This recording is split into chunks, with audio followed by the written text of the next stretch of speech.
distinguished guests, notable personalities from research galaxy, industry professionals, our non-teaching staff, esteemed professors, scholars, and students.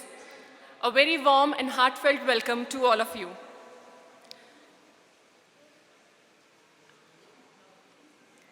I welcome you all to the International Conference on Redefining Tourism through G20 Key Priority Areas. It is with great pleasure and enthusiasm that we gather here today, united by our passion for research, knowledge, and innovation. I, Bhumi Chauhan, a PhD scholar at the Department of Tourism Hospitality Management, Mizoram University, on behalf of my department, would like to extend a warm welcome to all of you who have traveled from across the world to attend this conference. This conference is a convergence of brilliant minds, a melting pot of ideas, and an opportunity for fruitful collaborations. We are privileged to have such a diverse and esteemed gathering of individuals who have made significant contributions in their respective field.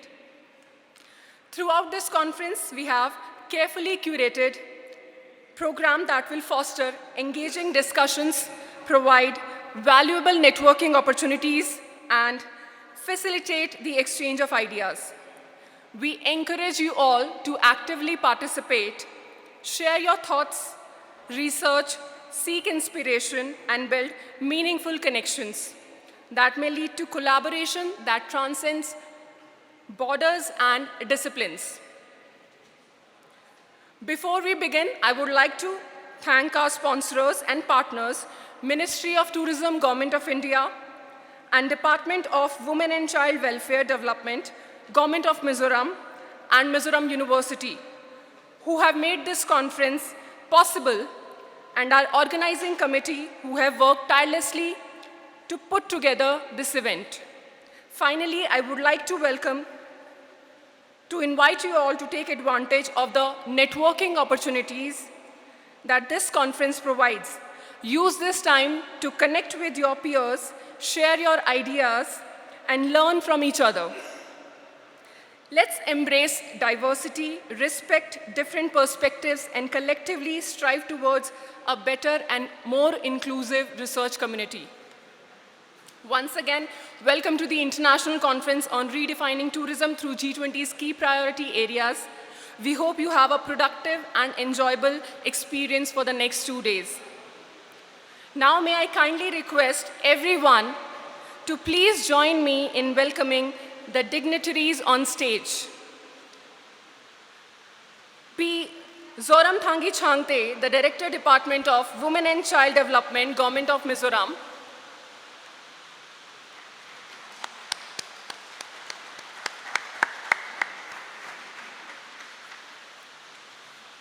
Professor Pravakar Rath, Vice Chancellor in charge and Head of Department of Library and Information Science, Mizoram University. Our international guest speaker, Professor Mokhlesur Rahman, Rector, Bangladesh Institute of Tourism Studies, Dhaka, Bangladesh.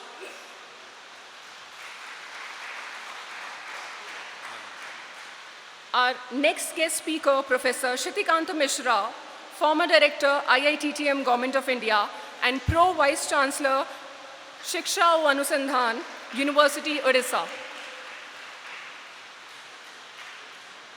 Professor Bhartendu Singh, Patron and Dean, School of Economics, Management and Information Science, Mizoram University. Professor Himanshu Bhusan Rout, Convener and Head of Department of Tourism and Hospitality Management, Mizoram University. Now, I would kindly request all the dignitaries present on stage to come forward and commence this event with a lamp lighting ceremony.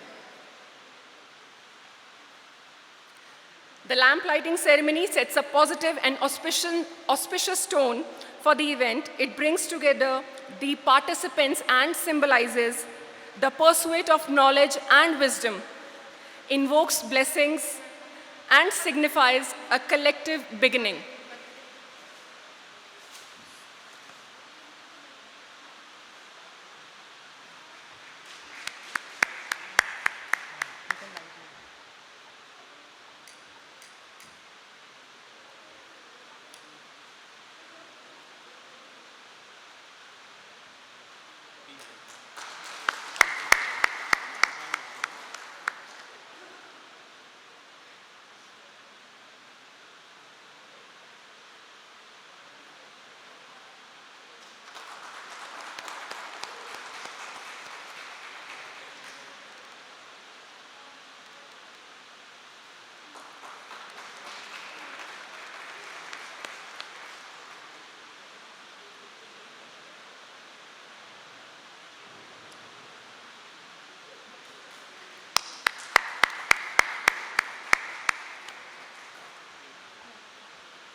Now, our talented four-semester students of MBA Tourism and Hospitality Management would like to showcase a soul-stirring Mizo State Welcome song.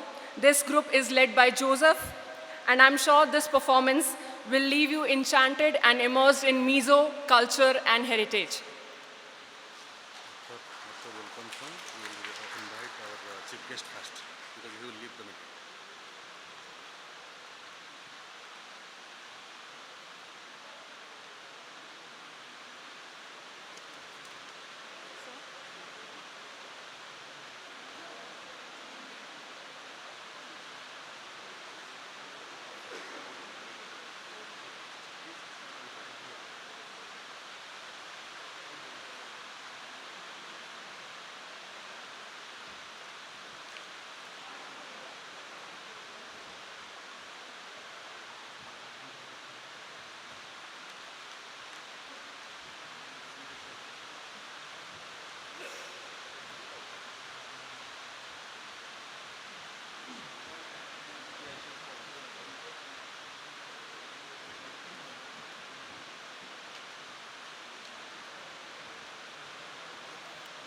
Man 되게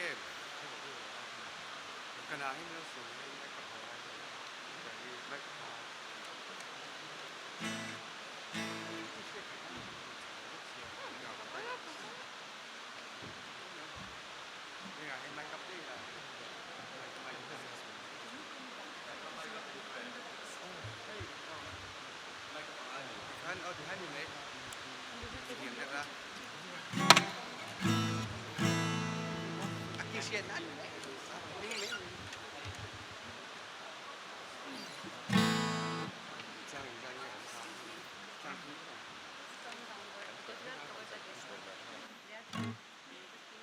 All of us. To grow and then. And to let it go. You guys have covered the guest, no? Please come.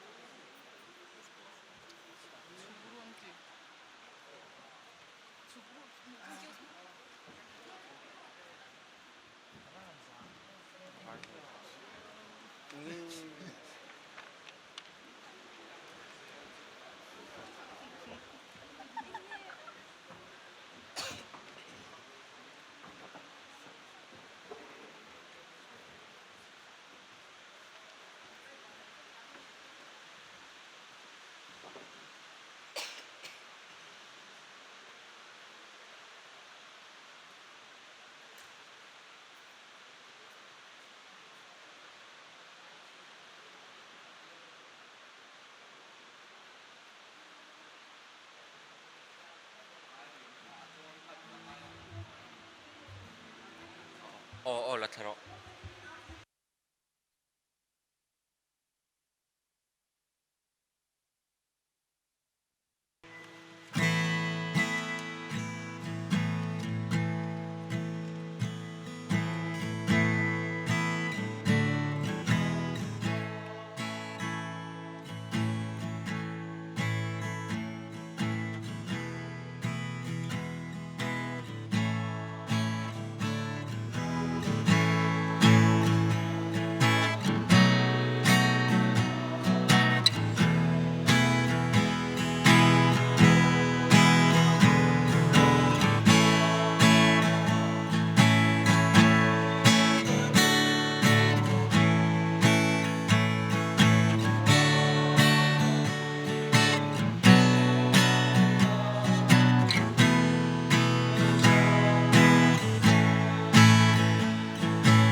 Thank you, Joseph and group, for this lovely performance. I hope all the delegates who have come from outside Mizoram are enjoying Mizo hospitality. As we move forward with the proceeding of this event, it is now time for us to express our heartfelt appreciation and honor the esteemed guests who have graced us with their presence today through this felicitation ceremony. I request Professor Himanshu Bhusan Rout, convener and head of DTHM, to kindly come forward and felicitate Professor Pravakar Rath, Vice Chancellor in charge, Mizoram University.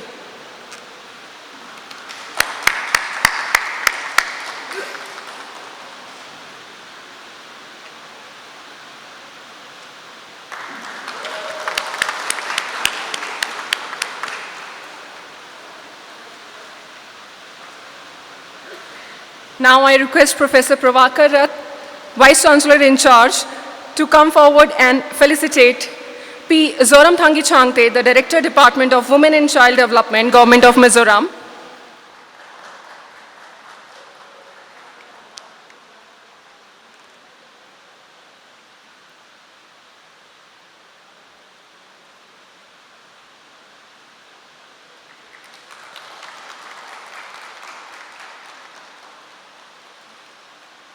Professor Rath, if you can felicitate Professor Sitikantha Mishra, former Director, IITTM, Government of India, and Pro VC, SOA, University, Odisha.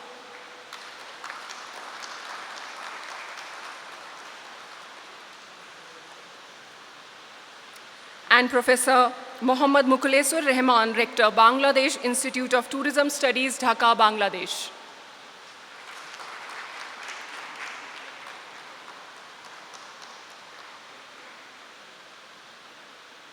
Thank you, Professor Rath. Now I request Professor Himanshu Bhusan Rout, convener and head of DTHM, to kindly come forward and felicitate Professor Bhartendu Singh, patron and dean, SEMIs, Mizoram University.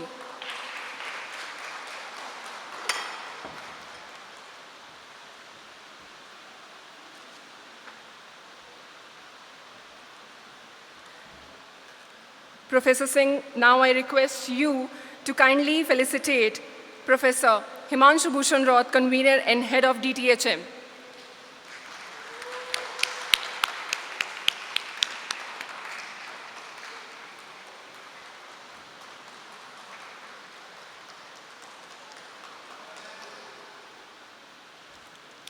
Now I request all the delegates to kindly come forward so that we can release the book of abstract for this conference.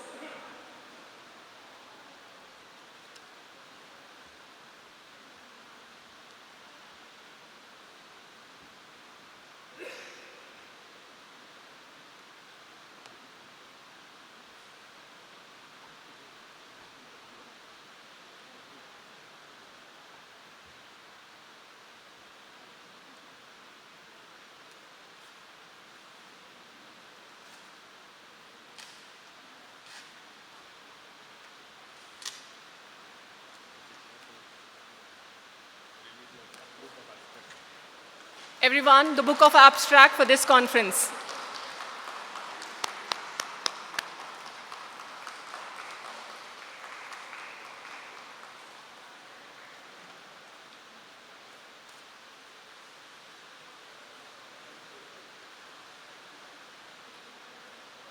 Thank you so much, all the delegates. Now I request Professor Pravakar Rath, Vice Chancellor in charge, to please come forward and please address the conference. Thank you, sir. Well, a very good morning to all of you. This is indeed a very important occasion to have this international conference organized by Department of Tourism Studies, Mizoram University. I would like to welcome our guest from Bangladesh, Madam from the Government of Mizoram, Professor Mishra, Professor Pareda, our Dean, Professor Singh, and Head of the Department, Professor Rout, and his colleagues for organizing such an wonderful event. I am equally thankful, rather welcome the invited guests, resource persons, participants, students, scholars, heads and deans of other departments. Well, uh, I have to speak many things because of the time constraint. The another program is waiting where governor is coming at any time, but I am here. This much I can say for the last 7-8 years, the tourism department is one of the most dynamic and vibrant department of Mizoram University, doing a lot of activities under the guidance of Professor Raut and his colleagues. Today's event is a recognition to that type of contributions they are making to the university, and which is quite relevant. Tourism industry, how to attract tourism to Government of India, what the tourism education can play an important role in this regard. These things are very important, and I am sure these 2 days program, international conference program, is going to be very successful, and I see many experts in the field of tourism are here, and this is the right occasion to discuss, explore, and deliberate lot of issues and concerns relating to tourism sector, so that not only Mizoram but the nation as a whole can flourish and grow with this contribution of tourism industry, tourism studies, and all those faculty members, research scholars, students, all those who can contribute in nation building. Thank you so much for giving me an opportunity to be available amongst us. Thank you so much. Rath, I would like to take your permission to leave now. Okay. Please continue. Please continue.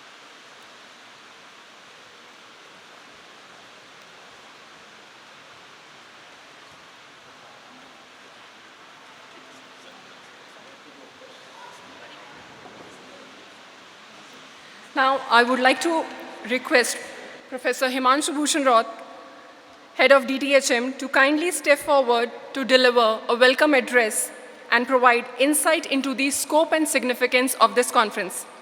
Let us give a warm round of applause as we welcome Professor Himanshu Bhusan Rout to share his valuable insights and set the stage for an enlightening and fruitful conference. So,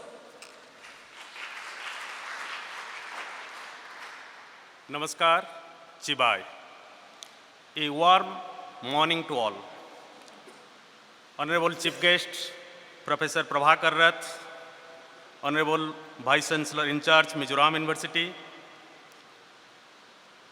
P. Zoramthangi, Chhangte, Director, Directorate of Women and Child Development, Government of Mizoram, respected guest speakers, Professor Sitikantha Mishra and Professor Mokhlesur Rahman, respected Dean, Semis, and all our other guests. I am Professor Himanshu Bhusan Rout, and it is indeed my great pleasure to declare upon the first 2-day international conference of the Department of Tourism and Hospitality Management, Mizoram University, and to welcome you all. I also wholeheartedly welcome all the delegates and participants, both online and offline, from all over the country and our neighboring nations, who have come here to exchange ideas and experiences on the exciting field of tourism and hospitality. Moreover, we are fortunate enough to be sponsored by various agencies, including Ministry of Tourism, Government of India, Mizoram University, and Directorate of Women and Child Development, Government of Mizoram. In line with the celebration under Azadi Ka Amrit Mahotsav and India G20 presidency, the theme of the international conference, Redefining Tourism through G20's key priority areas. There is no doubt about the fact that India is briskly approaching towards achieving social and economic equality, which gets reverberated through the inspiring message, Vasudhaiva Kutumbakam, world is one family. From India's G20 presidency, admitting India's commitment to follow inclusive growth for all in the world. Moreover, India is focused on using tourism to achieve the target for the 2030 Sustainable Development Goals. During India's G20 presidency, 5 priority areas in the tourism sector were identified during India's G20 presidency, which are expected to comprise the key building blocks for dividing the transition of the tourism sector. These 5 priority areas are green tourism, digitalization, building skills, tourism MSMEs, and destination management. The tourism activities in these areas are crucial because they can revitalize tourism industry, preserve the environment, foster the economy, and contribute to sustainable tourism, which is highly important, not only for environment, but also to create opportunities for local enterprise. The theme of this conference is especially relevant and especially post-pandemic, when industries are trying to recover from the unprecedented global crisis. The subjects of greening the tourism sector, promoting digitalization, empowering the youth with skills, nurturing tourism micro, small and medium enterprises and startups, and strategic management of destinations are gradually gaining acceptance and popularity at various conferences in the field of tourism and hospitality management. However, in the context of Northeast India and especially Mizoram, relatively limited attention has been paid to the functioning of these areas. It is generally agreed that these priority areas are important tools for promoting tourism in the tourism sector of this region. In this context, the above-mentioned key priority areas will form part of conference discussions and deliberations. These would also influence our developmental efforts and hence bring out greater cooperation.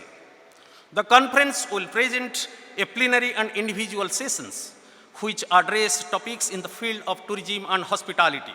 The scope of the conference includes, but are not limited to, under digitalization, augmented reality, social media marketing, artificial intelligence, virtual tourism, smart destination, under skills, food and beverage management, hotel operation, travel agency and tour operation, customer relationship. Under tourism MSME, human resource management, upskilling and reskilling in tourism, self-help group in tourism and hospitality, vocal for local, opportunities and challenges in MSME. Destination management, destination marketing, MICE, event management, medical tourism, crisis management under green tourism, sustainable tourism, wildlife tourism, eco-tourism, wellness tourism, rural tourism, etc. The aims of the conference include to provide an in-depth analysis of subjects and update the knowledge of the participants from academic, research, institutions, and industry. To examine the extent to which the key priority areas drive tourism as well as the positive impacts for a destination that extend beyond these areas into many other aspects of economic and cultural life of a destination. To explore the opportunity to better comprehend on how research, program, and policy decision-making processes can be positively influenced. To serve as a national forum for the exchange of knowledge and experiences on key tourism and hospitality-related issues, contributions towards promoting tourism at local, regional, national, and global level. The expected conference outcomes includes the significance of strategic planning and the implementation of policies and resources in line with the priority areas in order to maximize the benefits that these priority areas can deliver. The thrust for innovation in tourism product development so that an effective and powerful marketing approach can be developed to achieve success. A clear and comprehensive set of conclusions and recommendations emerging from conference discussions. An improved level of knowledge and understanding of the opportunities and key success factors that help deliver an effective sustainable approach to tourism revolving around the key priority areas for holistic development in a destination.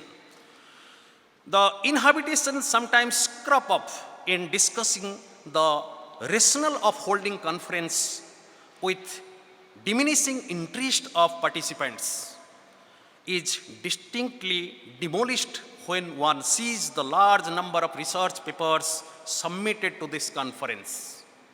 Altogether, we have received 90 research papers for presentation, out of which 60 will be presented through online mode and rest 30 through offline mode. So we are going to conduct parallel technical sessions. On day 1, 5 technical sessions, 4 online and 1 offline will run parallelly, and day 2 only 1 technical sessions in offline mode will be held. Moreover, this international conference is not only one of the significant event, perhaps one of the largest gathering where distinguished academicians from different premier institutions of India as well as our neighboring nation have assembled here. So I am highly optimistic that when they come together during the conference and exchange knowledge and ideas on the key priority areas in tourism sector that were identified during G20 India's presidency, it will build an academic platform where opportunity to learn and share knowledge in the best of the academic environment will occur. We have the privilege of holding our conference in the beautifully equipped management building of our university. I wish to thank warmly Professor L.S. Sharma, Head Department of Management, Mizoram University, for his kind cooperation for the conference. Before closing, I would once again extend our sincere thanks especially to 3 institutions who greatly helped in organizing the conference by providing us the financial support. First, our Mizoram University, next Ministry of Tourism, Government of India, and finally, Directorate of Women and Child Development, Government of Mizoram.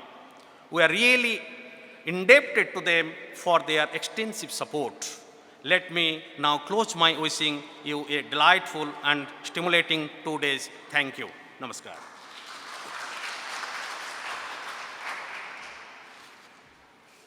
Thank you, sir.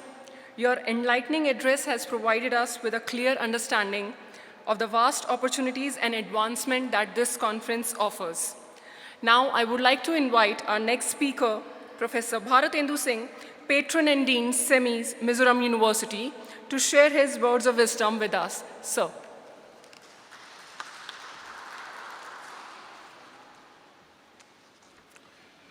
Thank you.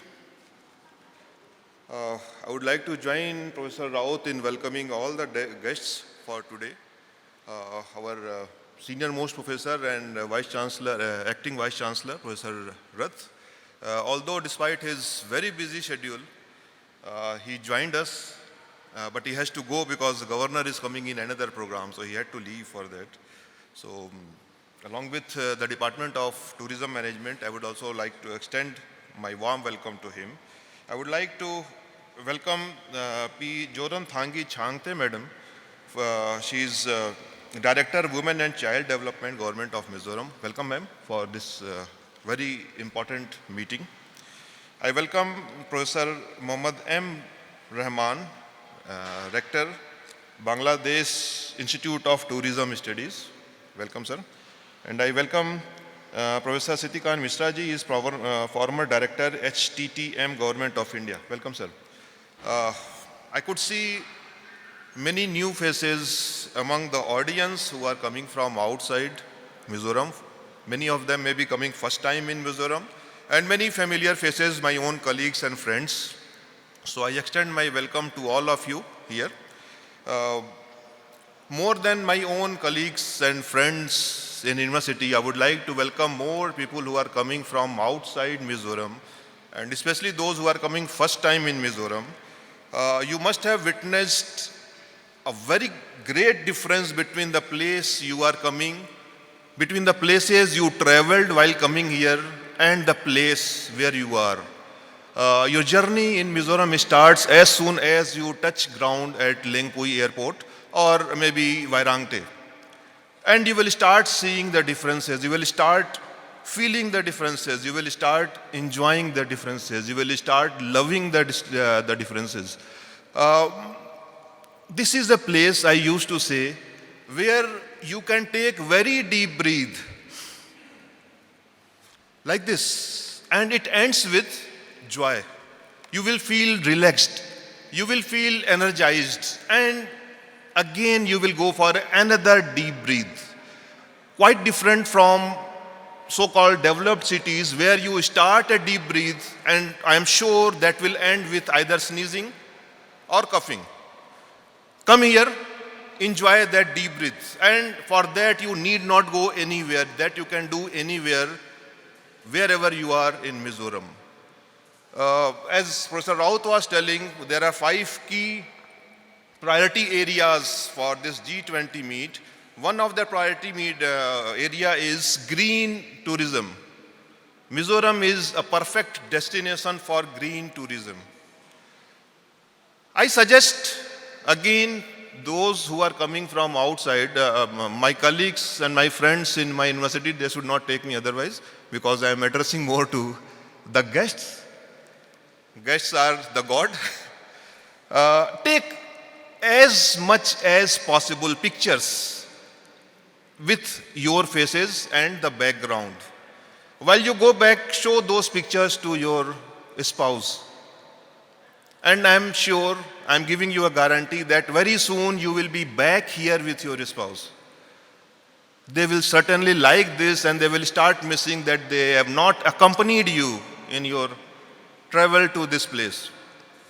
And there may be some unmarried people who are coming from outside, so they don't have a spouse. Okay, no problem.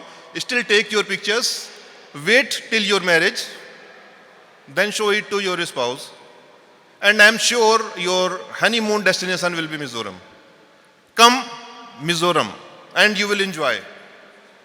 Many times people say that Mizoram is a far-flung area, far away from mainlands. Rather, I say the reverse. We are not far. We are amid the nature. We are with the nature. Actually, the developed cities are far from Mother Nature. Come back to nature, have better health, and enjoy.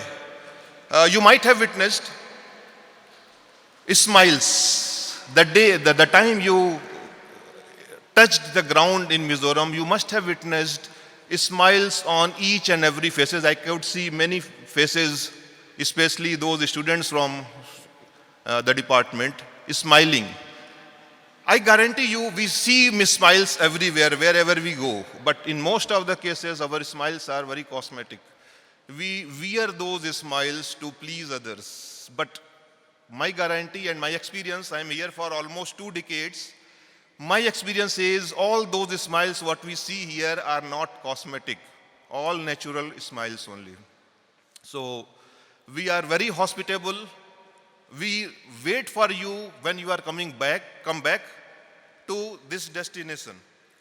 Before going further, I would like to introduce about my school of Economics, Management and Information Science. This school is having 6 departments. The oldest department is Economics Department, which was established long back in 1979.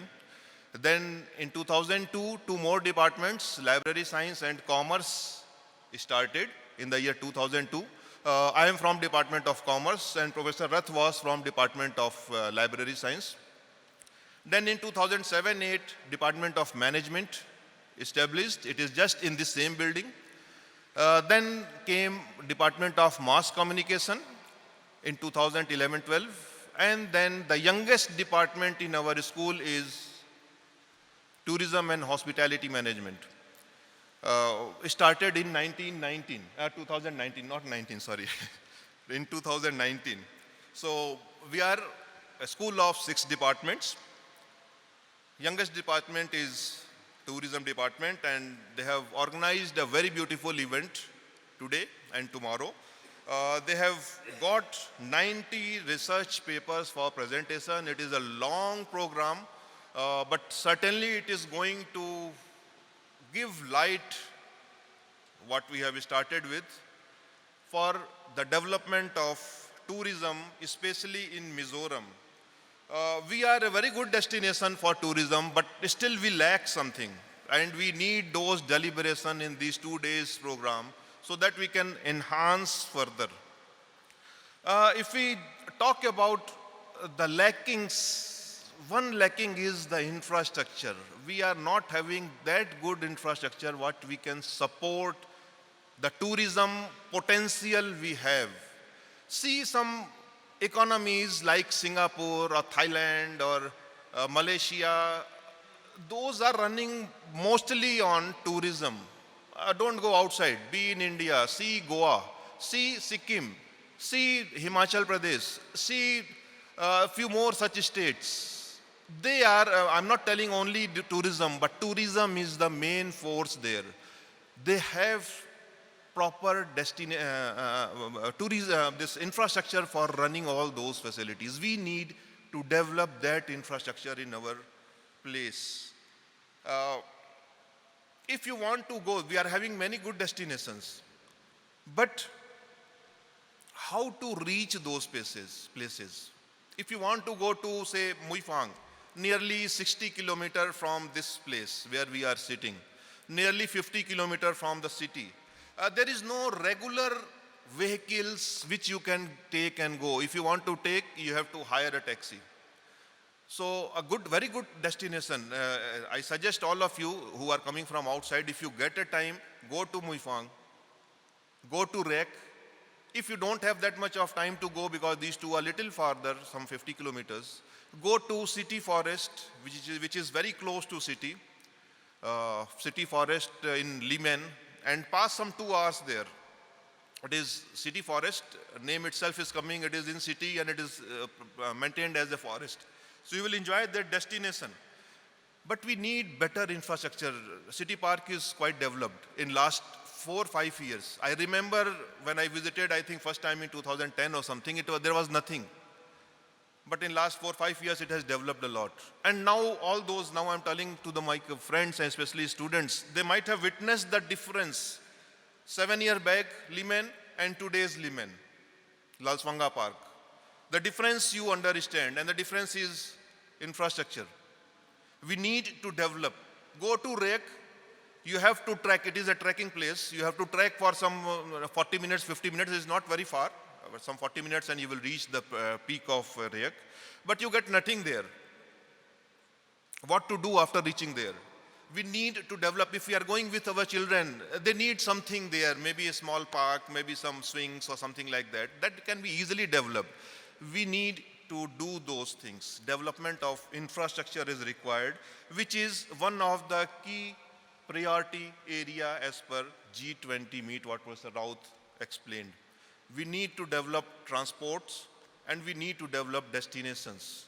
As I told, let's talk about destination, which is one of the another key point, strategic development of destinations. That is development of destination. What to do after reaching there? Go to, as I told, go to Rek. Trekking you will enjoy. It is going mid jungle, or you can go, another route is there which shows you a valley. We have that, but what to do after reaching there? There is no restaurant, at least a small restaurant kind of thing can be opened there, but nothing is there. Reason is, there is no, regular tourism visits there. There is no regular tourists. So even if I open a shop there, for 3 days I don't get any customer, then I will close. There is a need of regular customers, and that is possible if road connectivity is better. So we need to work on those things. Not only that, I'm telling just names. We are having many waterfalls. These days, little dry spell is going on in Mizoram. No rain. But if you come after 2 months from your airport to university, you can see some 3-4 small waterfalls. Beautiful and small. Those are very small ones. If you want to go for bigger ones, we are having some very good, very attractive and beautiful waterfalls like Wantwang Fall, which is 750 feet long. We have Khao Pao Falls, which is 100-meter long, sorry, not meter, 100 feet long. Tuiryu Falls, more than 150 feet. And Azuali Fall, a very beautiful fall, not very tall, 35 feet, but very beautiful. Go there and you will enjoy. Not only waterfalls, we have many lakes in states. Because of, thanks to the rain, when it is there, many lakes are there. But we are having very beautiful lakes like Palak Dil, Tam Dil, Rang Dil and Reng Dil. Dil, D-I-L, ends with Dil.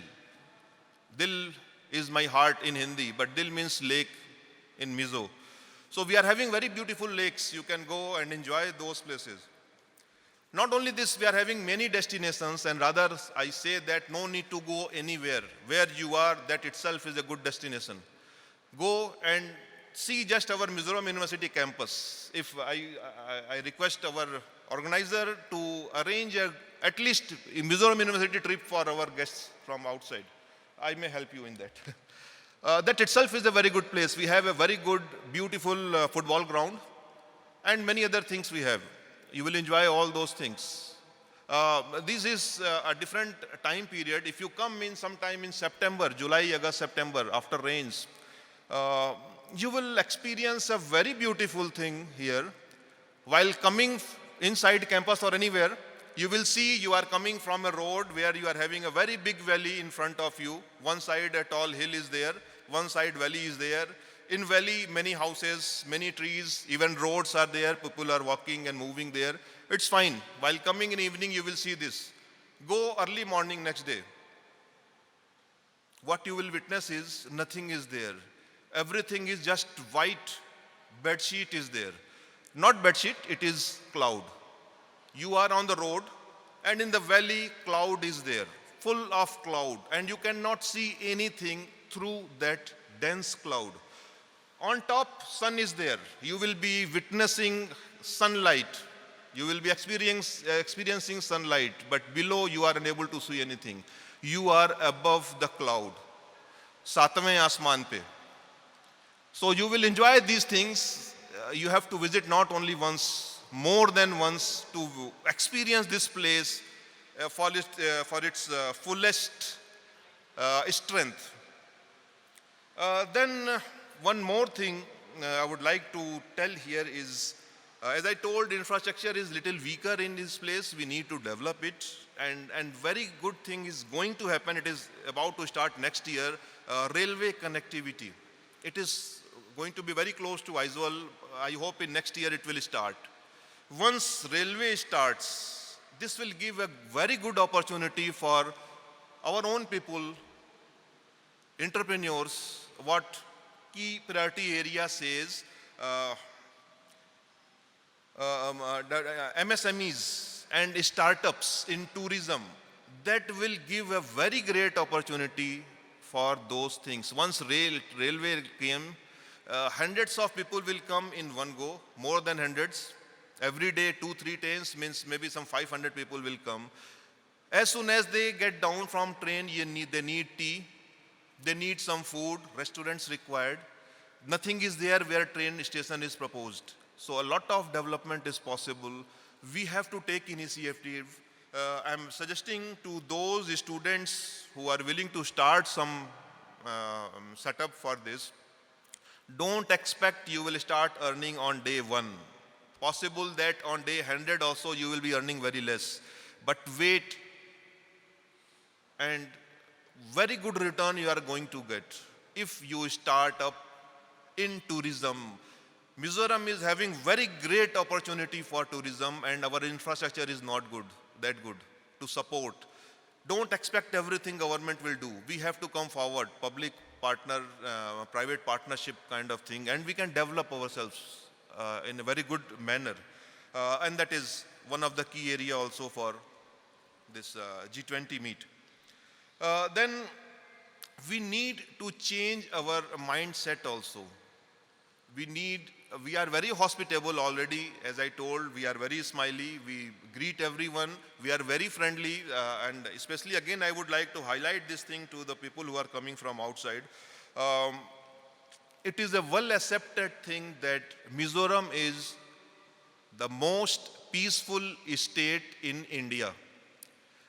People sitting in other part of India, they don't know these things, but we are the most peaceful state in India.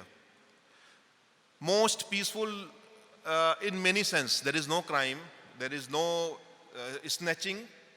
You can walk midnight also, alone, with ornaments and all those things, no snatching, nothing like that, no fighting, no quarreling.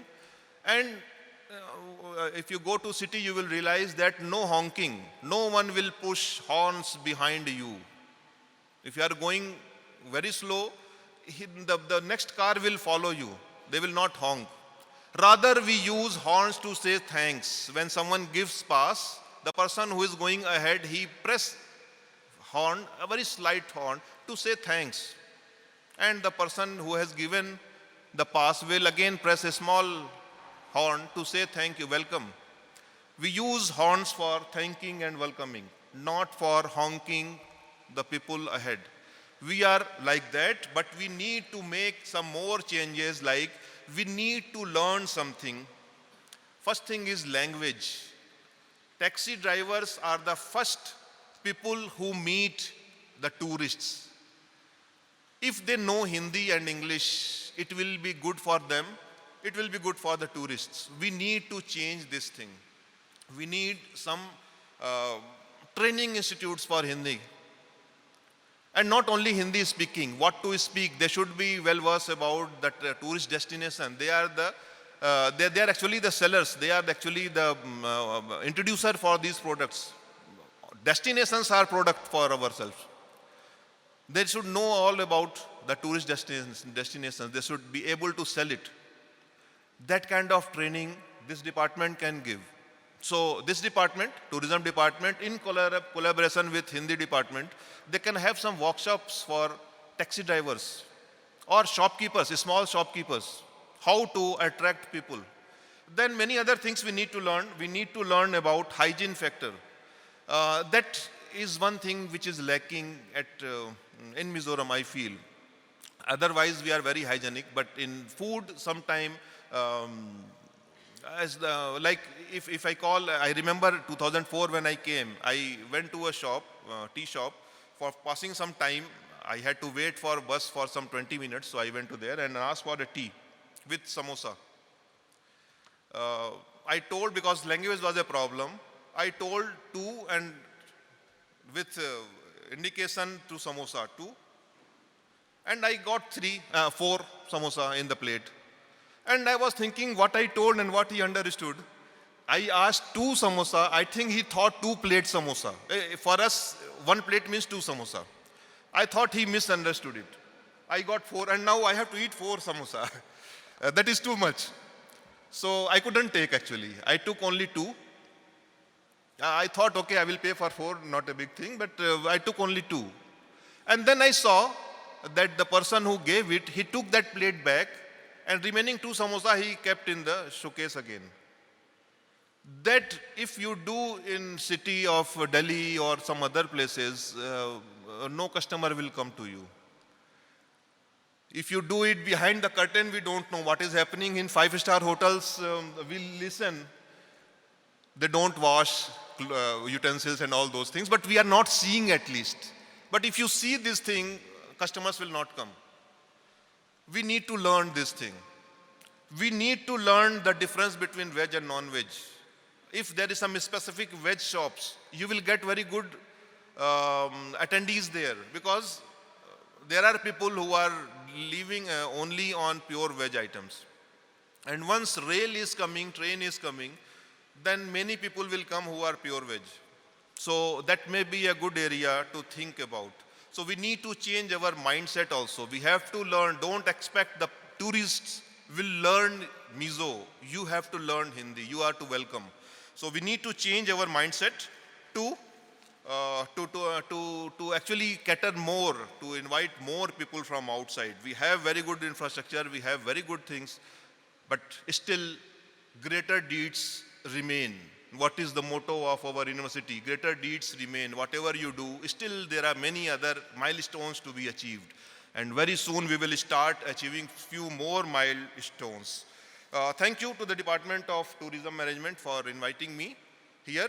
Actually, Head Sir has welcomed me also in this program. Being Dean, I am very much part of your organization, so no need to welcome me. Rather, I should say thanks to the department for organizing a very good program. Thanks to, I forgot her name, I think, Shruti, what? Bhumi. Thanks for a very nice welcome for all. And thanks to all the audience. I took, I think, more than 10 minutes, but still people are smiling. So thanks for your smile and thank you. Thank you, Professor Singh, for sharing your knowledge and experiences.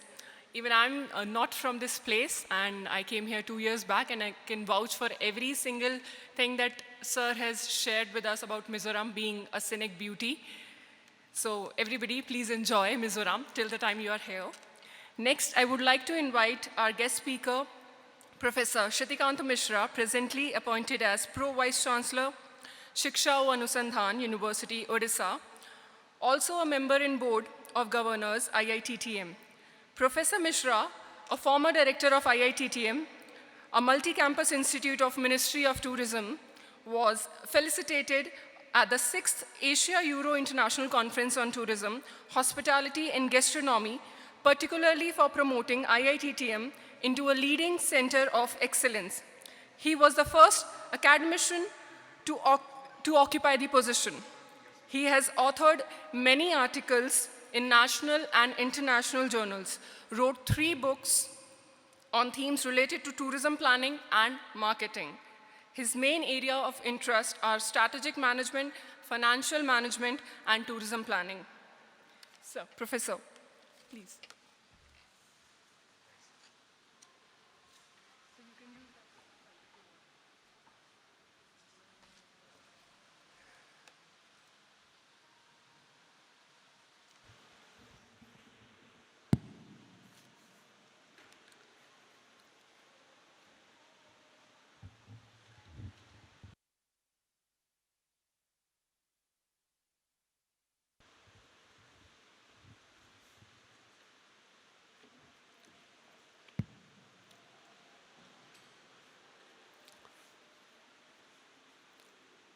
After the inauguration of this program,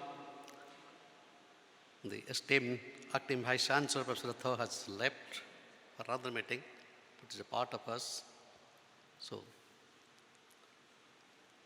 we have with us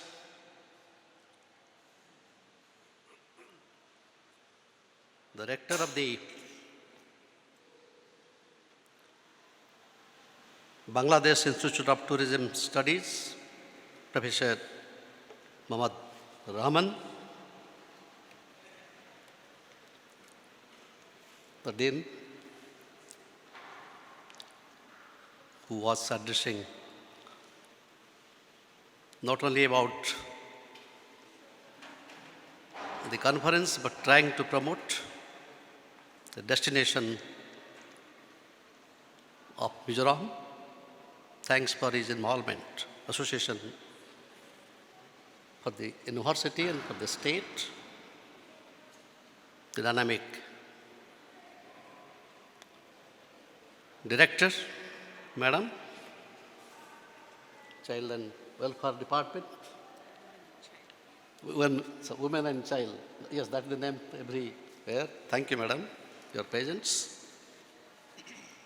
The young, energetic, aspiring Dean of the Department of Tourism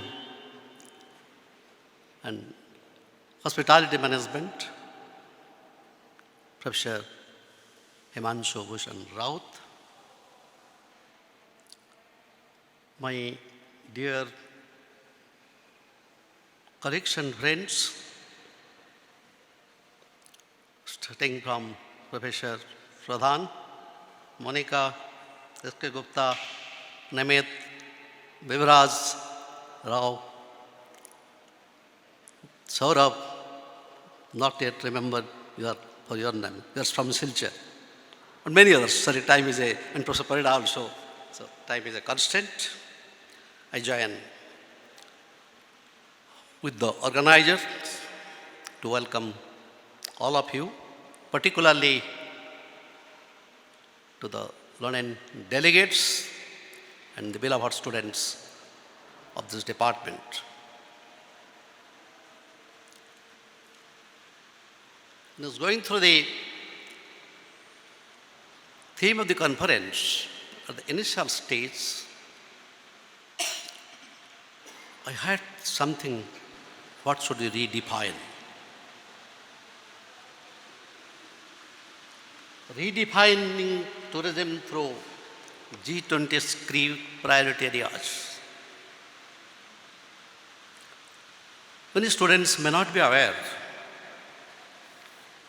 what is practically so much published, talked about the G20, what is Genesis, what is preamble. Briefly, my friends, G20 is a group of 19 countries along with European Union, established in 1999 as a platform for finance minister and the governors of the Reserve Bank of India. Subsequently,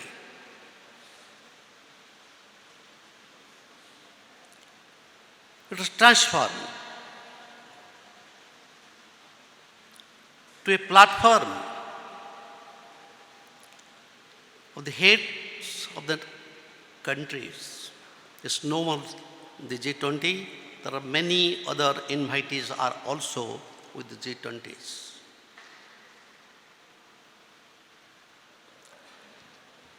So from the Assembly of the Finance Minister and Reserve Bank of India, it is now. The group consists of the presidents and the prime ministers of the country. This is 20. Why it is so important? 2/3 of the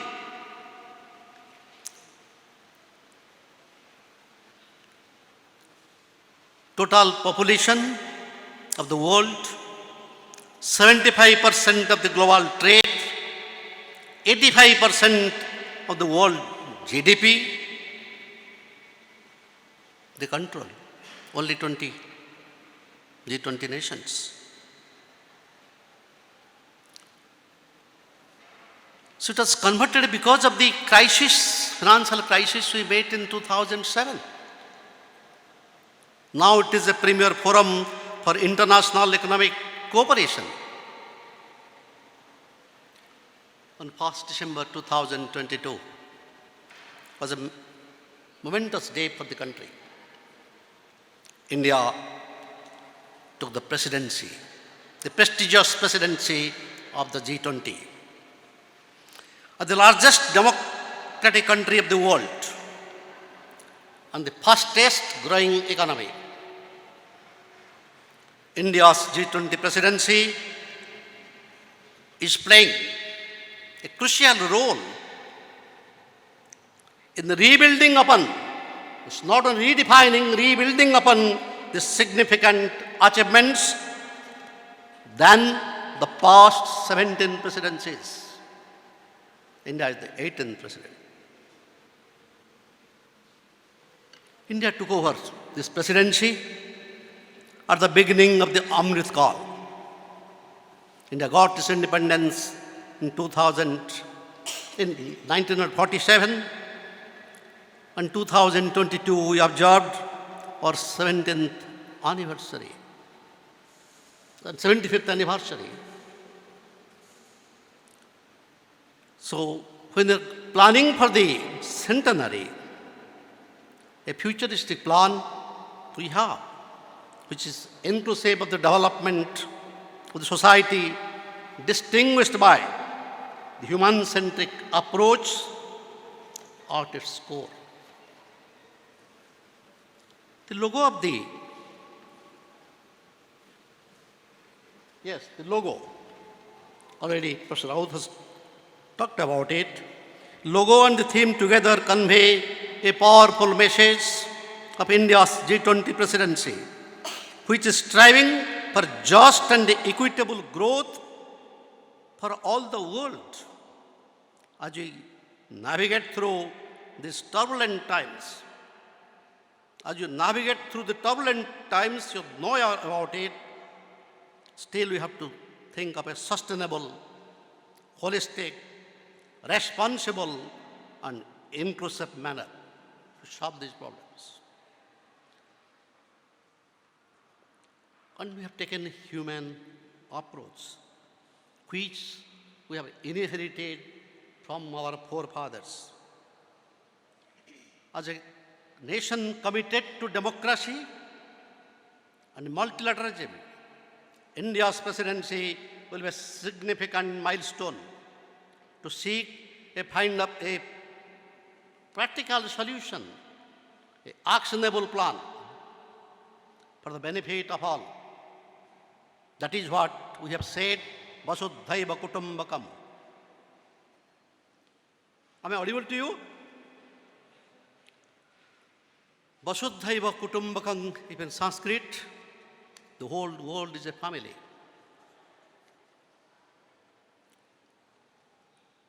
Working groups have been formed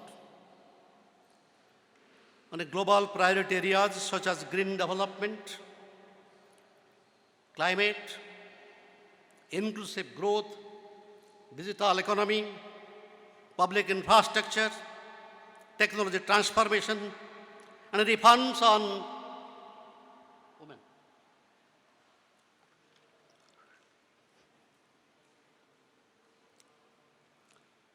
What is the reform? About empowering our women.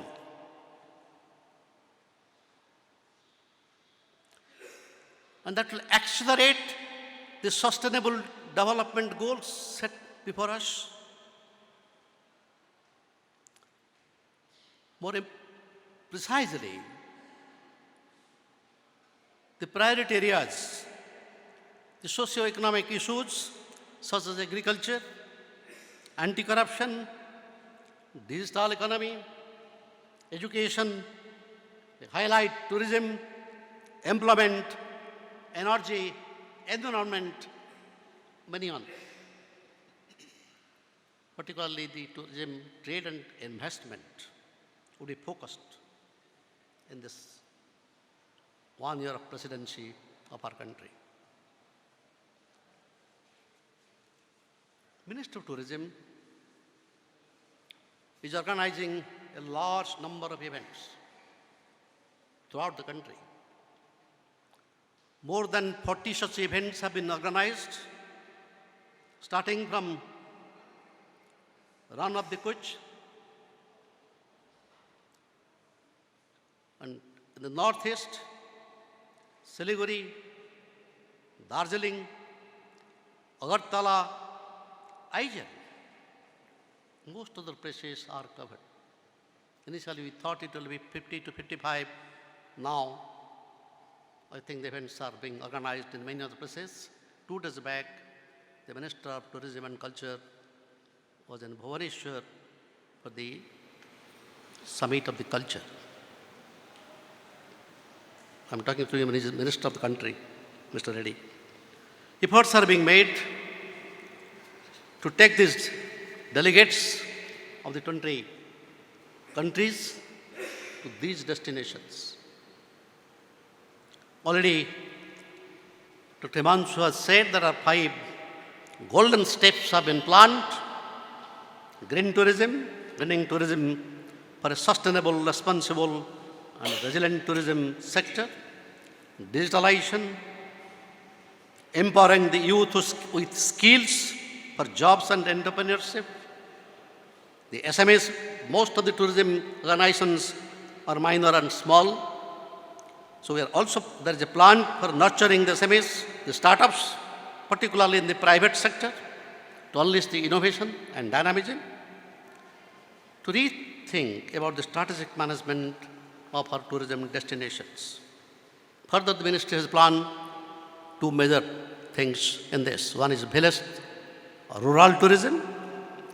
Another is, I will not say heritage tourism in large, but particularly the archaeological sites of our country.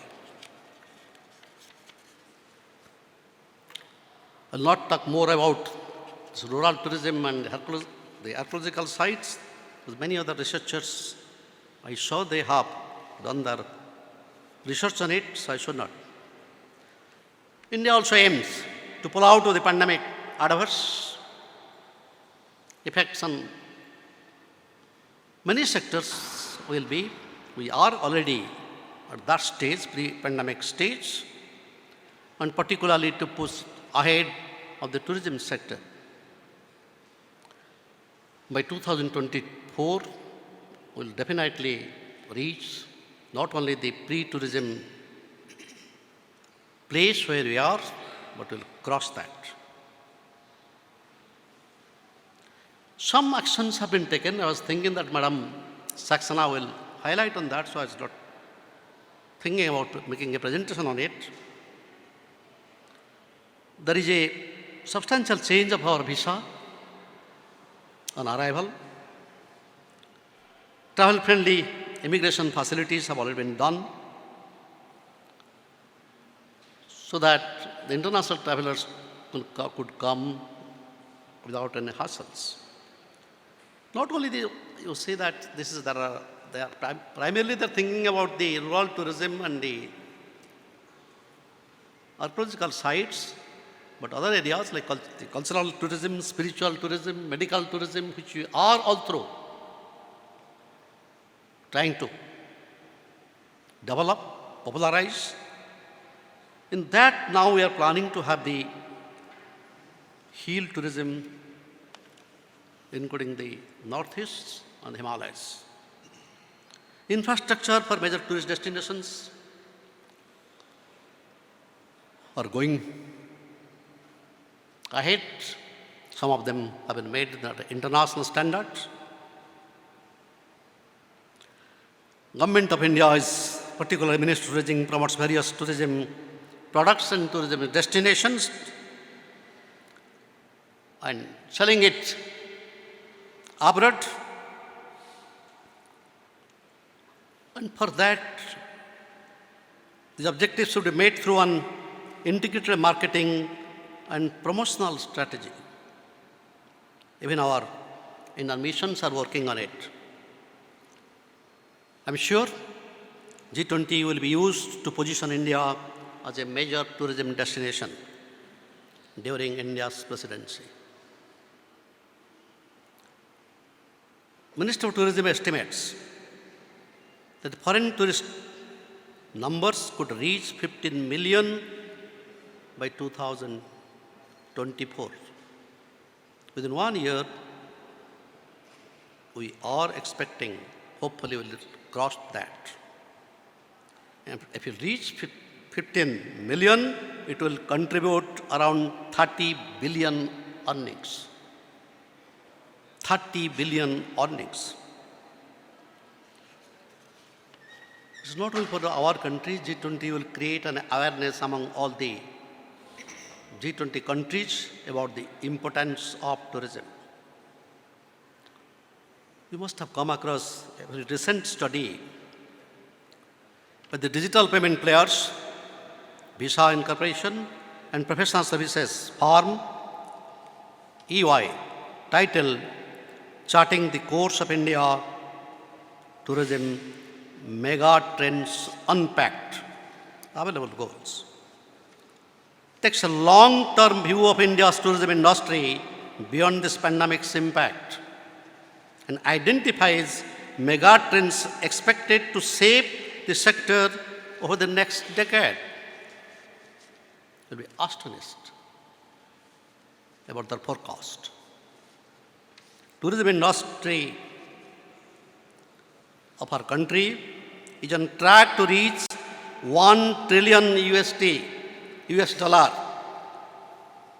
by 2047.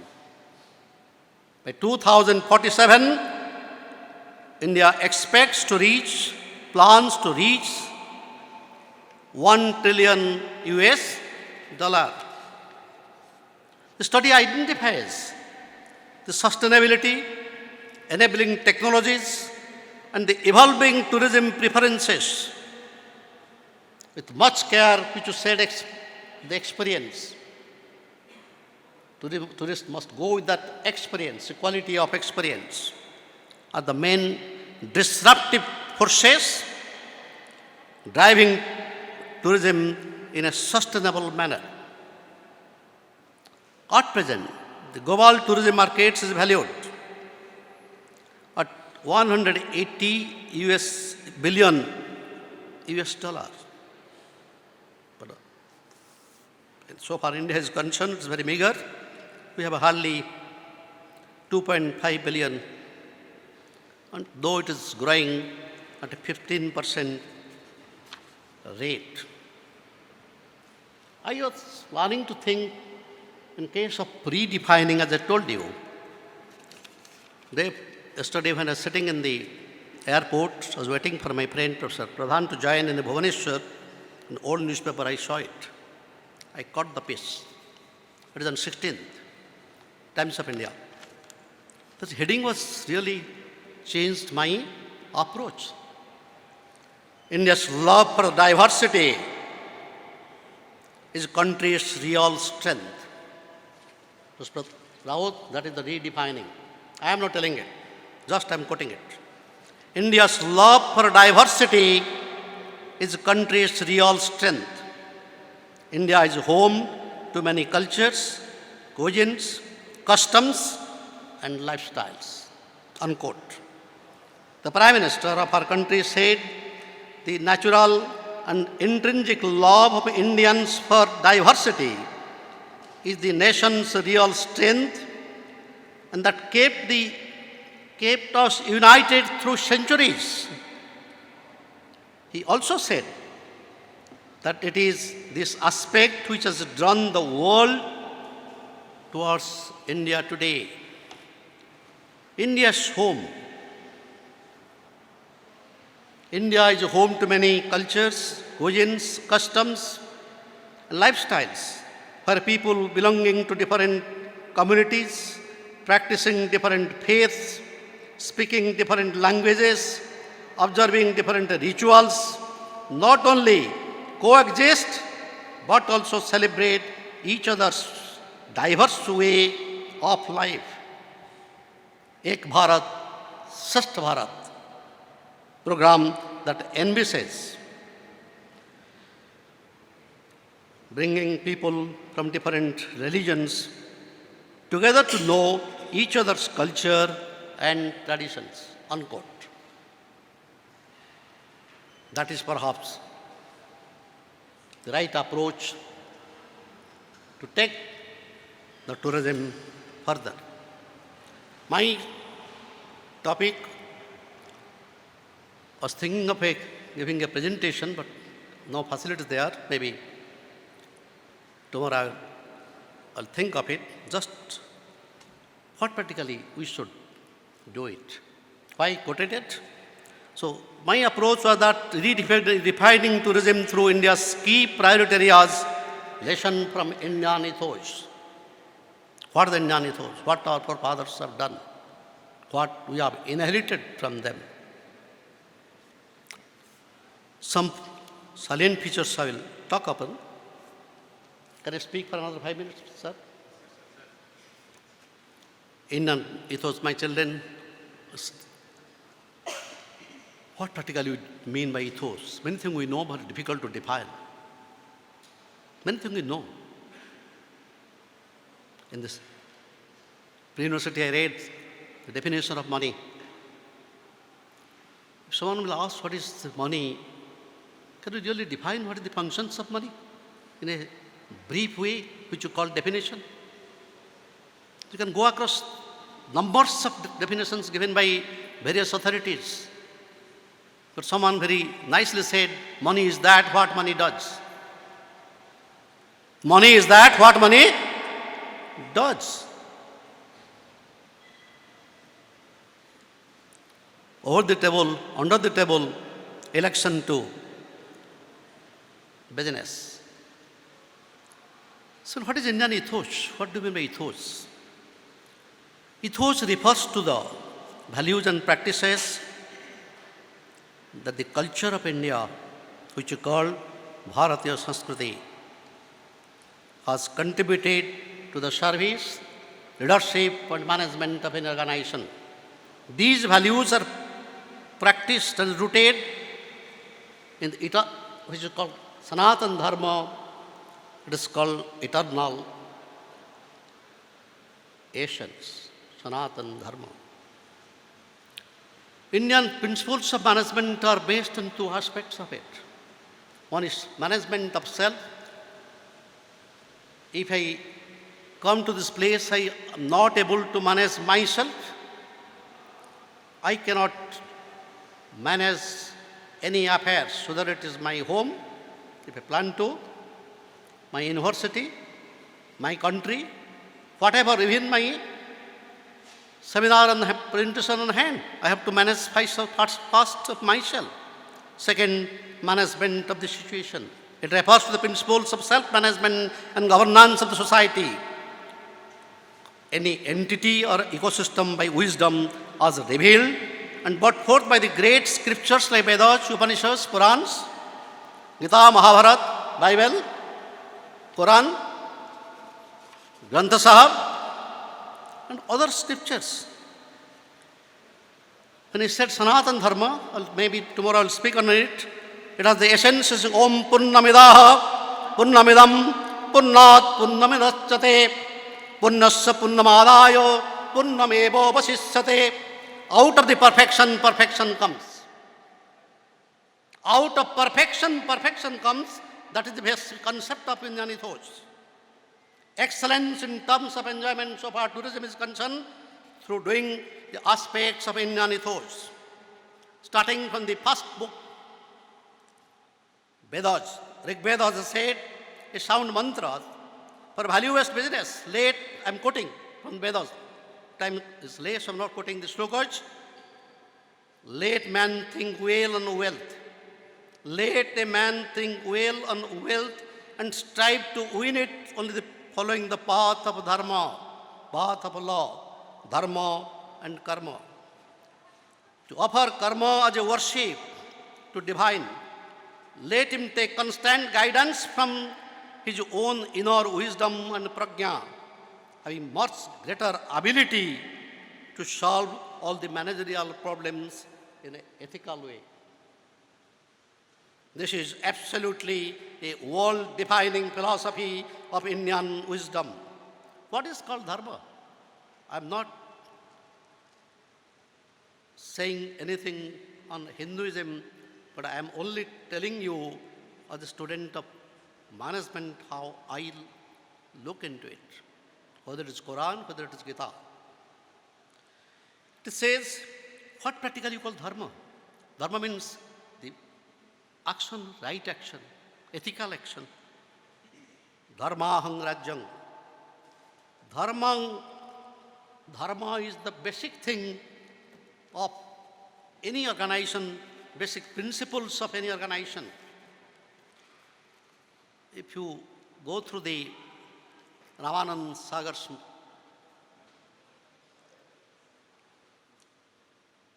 in the TV, many of you have not born at that time.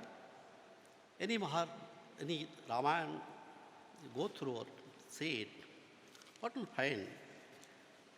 There is hardly any person I have come across, even the so-called incarnation of the God, where you will not find any fault with him.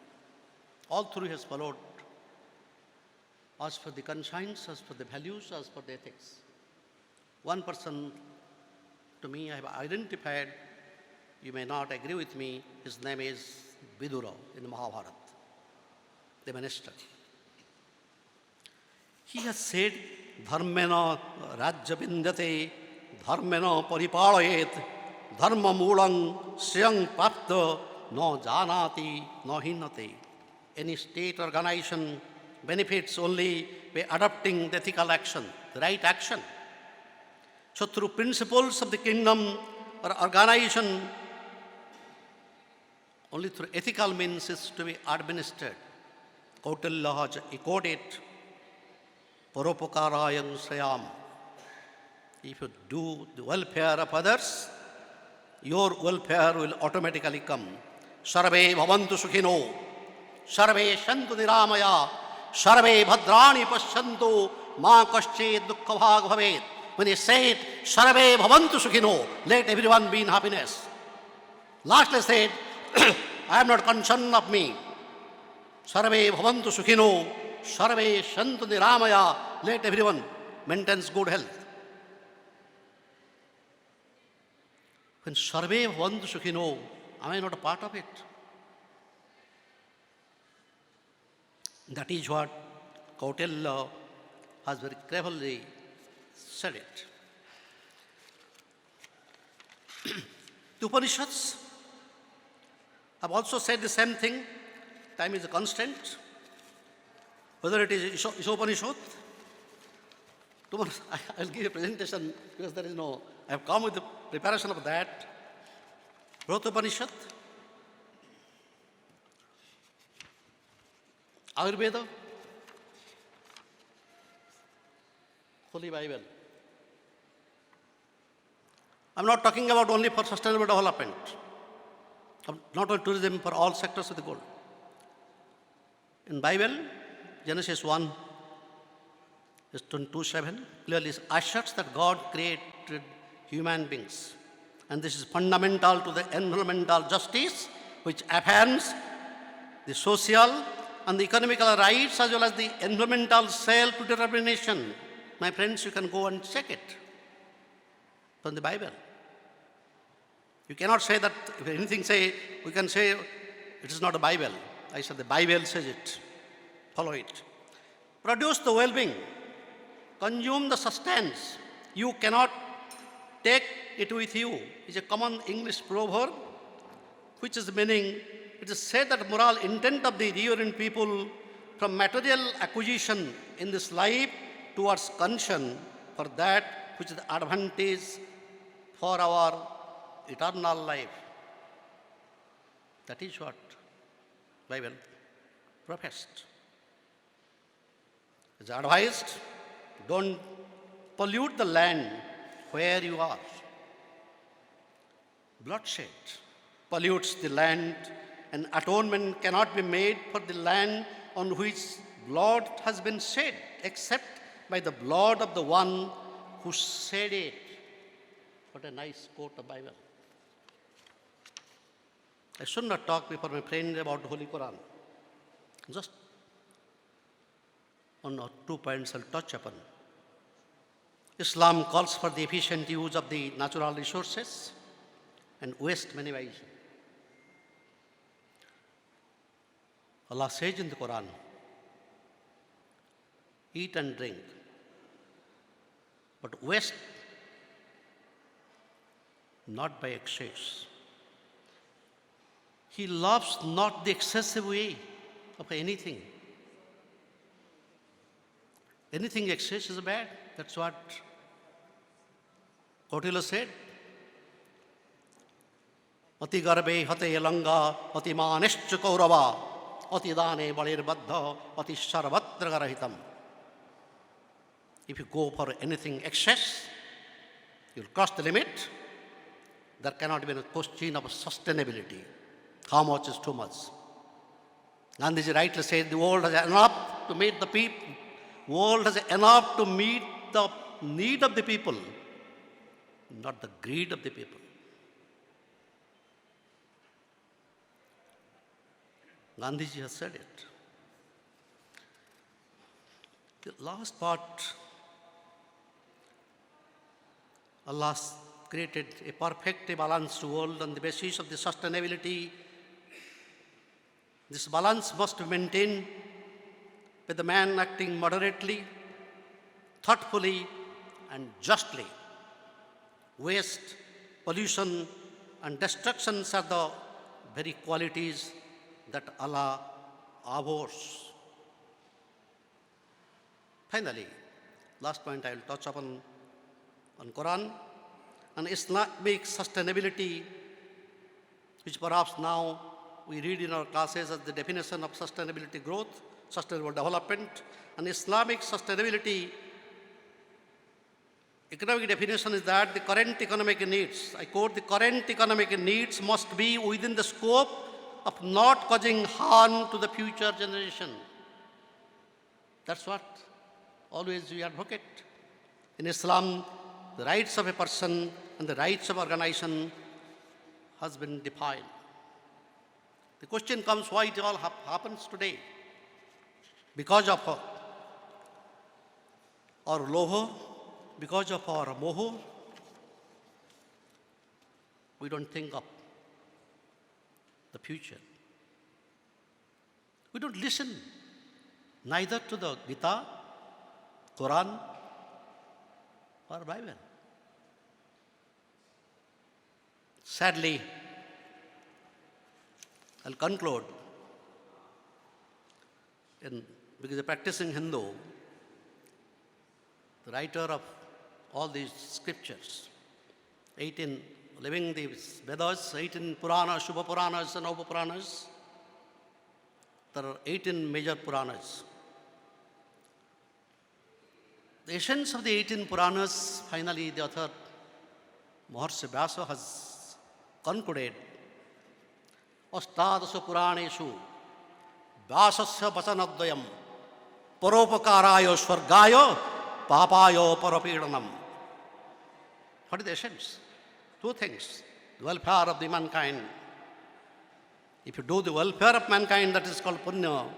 Anything against the mankind, against any animal, any entity, it is papa.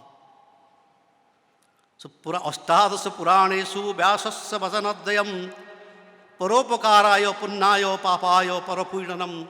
It is what practically the Indian ethos. Look, when I say about it, Quran and Bible,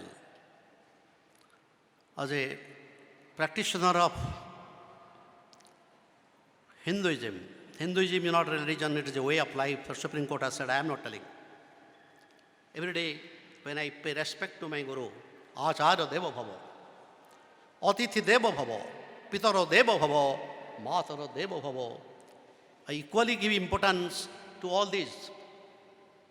All the said about the forest, said about the mountains, said about the rivers. Sarita Strupyantam. I respect the rivers. Vanaspataya Strupyantam. I respect the trees. Ausadhaya Strupyantam. So why I do it?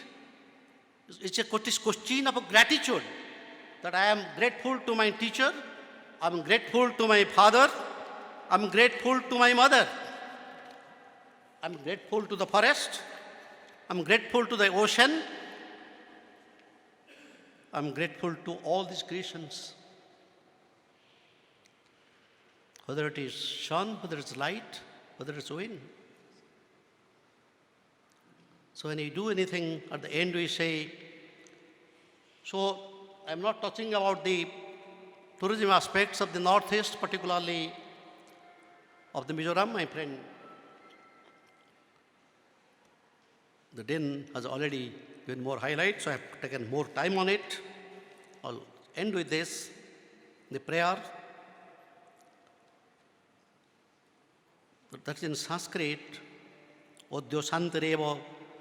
I'll translate in English, Prithvi Shanti. I'll say that I pray for the peace to pervade in the whole world. I pray for peace of the sky and of the earth. Peace in the cooling water, peace in the healing herbs. The plants, the forest are peace-giving. There is harmony in the celestial objects. Also peace in perfection of knowledge. Peace among everything in the universe. Peace pervades everywhere, and everywhere May that real peace come to us. I pray for the peace.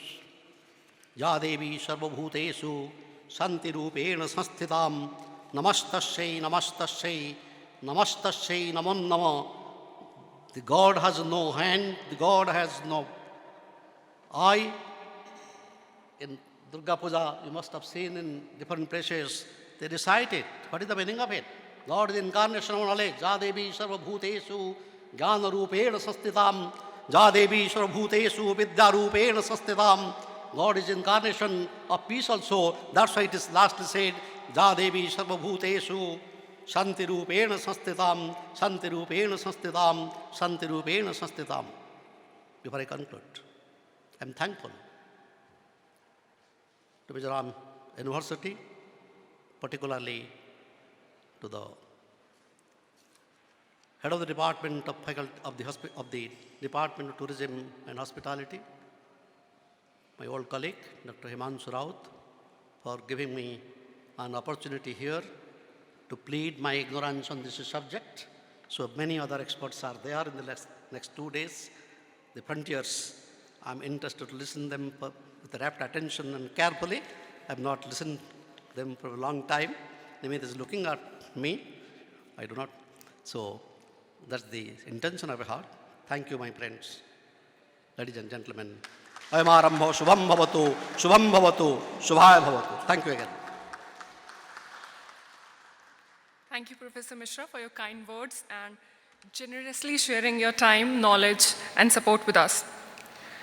Now I invite our international guest speaker, Professor Mokhlesur Rahman, Rector, BITS, Dhaka, Bangladesh. Professor Rahman, everyone.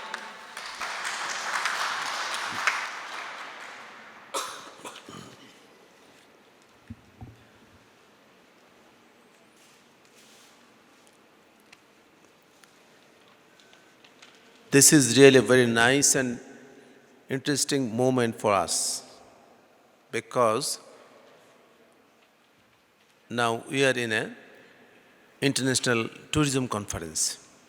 And this conference is for the first time in this university. Already, many legendary, senior, experienced researchers, scholars, and professors delivered a lot of points, huge ideas, expectation, and many points earned from their life. Time is running out. That's why I'll speak very shortly and precisely. This is the inauguration program, and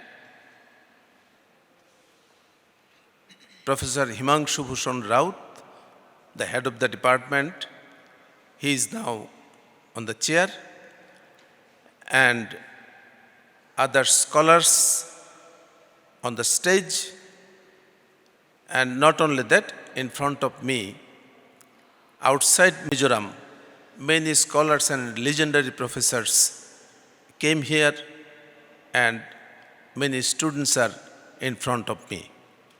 Welcome again. The specific area of my presentation here is green tourism. Already you have been informed that G20, they have identified 5 key areas. Green tourism is one of them. But very interesting case, the green tourism belongs rest 4. Because green tourism is not only the standalone issue of tourism. Green tourism is not only related to the nature. Green investment, green operation, maintenance of society in the green way, green investment. So many green issues related to the green tourism, and not only green tourism, related to the society. Because world now desire the greening of the globe. You know all, we have facing a lots of problem throughout the globe. So greening through tourism, we want to actually green the world. Basically, we know what is green tourism. Green tourism concept is highly applicable to the tourism enterprise and operators to improve the environmental performance. It is also adopting effective and tangible environmental management techniques.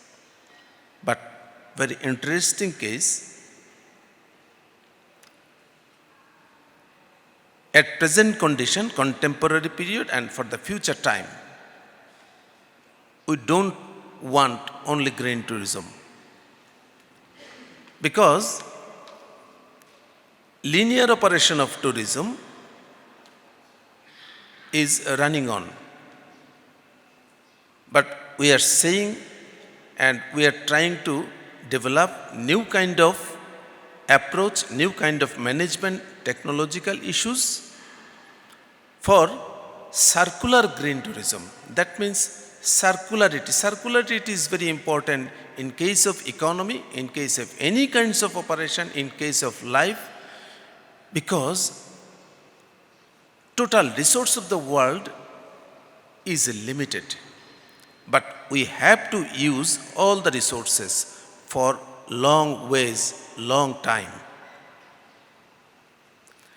Tourism is a dynamic activities, dynamic phenomena, and it uses many kind of resources, tangible and intangible resources both. And the increasing situation of the tourism, now it is utmost important to handle tourism in a circular way. So that's why not only green tourism, we want green circular tourism.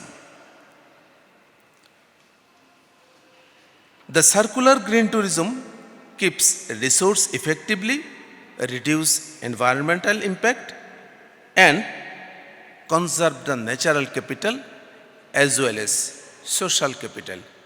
This is very much important thing. I want to request all the scholars, researchers, professors, and the students to keep in mind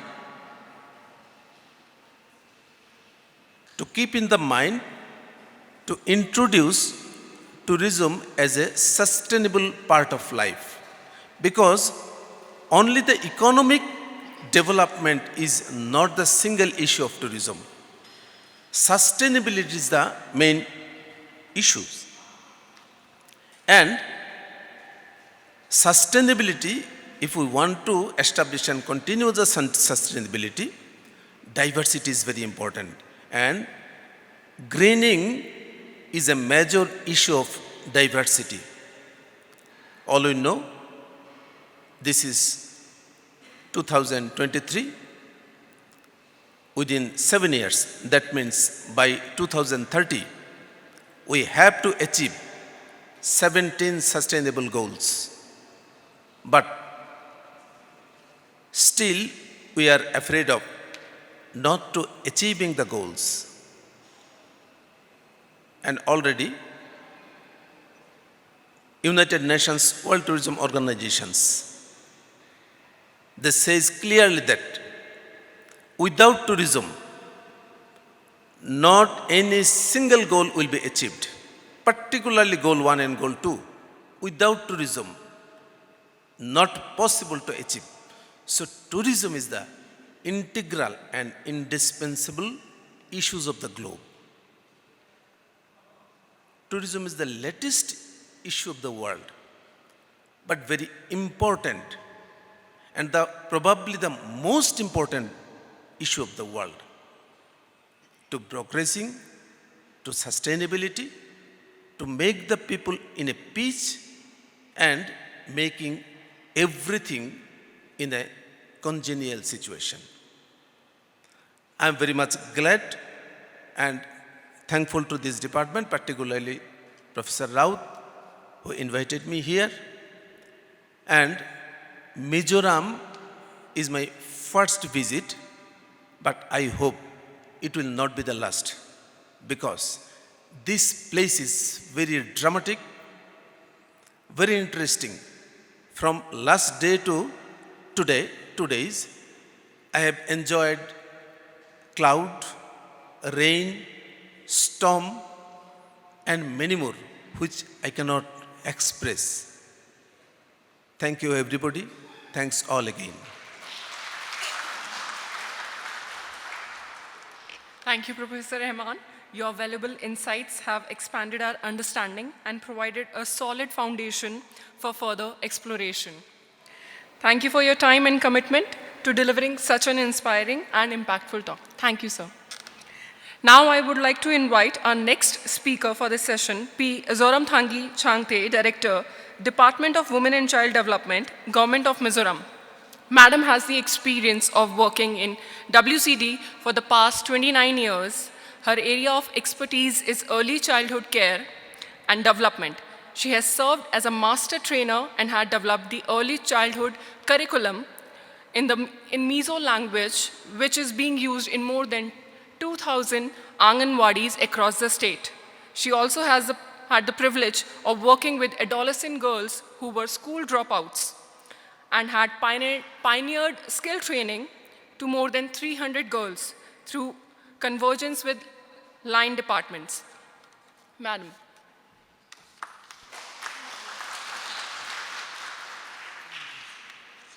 Good morning, everyone. Special thanks to Professor Rout for inviting me to this event. And it is indeed a great pleasure for me to be here in this prestigious program. And on behalf of the Women and Child Development Department, I would like to thank the organizing committee for giving me a chance to deliver a speech in this program on redefining tourism through G20's key priority areas. First of all, as a personnel from Women and Child Development, I would like to share some of the activities and some of the programs that we are doing now under our department. Last year, the Government of India, Ministry of Women and Child Development, had launched the Mission Shakti program. It is a scheme in a mission mode which aims at strengthening government's commitment for women-led empowerment. It seeks to realize women in a life cycle continuum basis and by making them equal partners in nation building through convergence and citizen ownership. It seeks to focus on proposing strategies for improving convergence across the ministries, departments, and at different levels of governance. And under Mission Shakti, we have two schemes, mainly Sambal and Samarthya. So many of the students might want to know what are some of the schemes being undertaken under Women and Child Development under the Women program. So the first scheme is Sambal.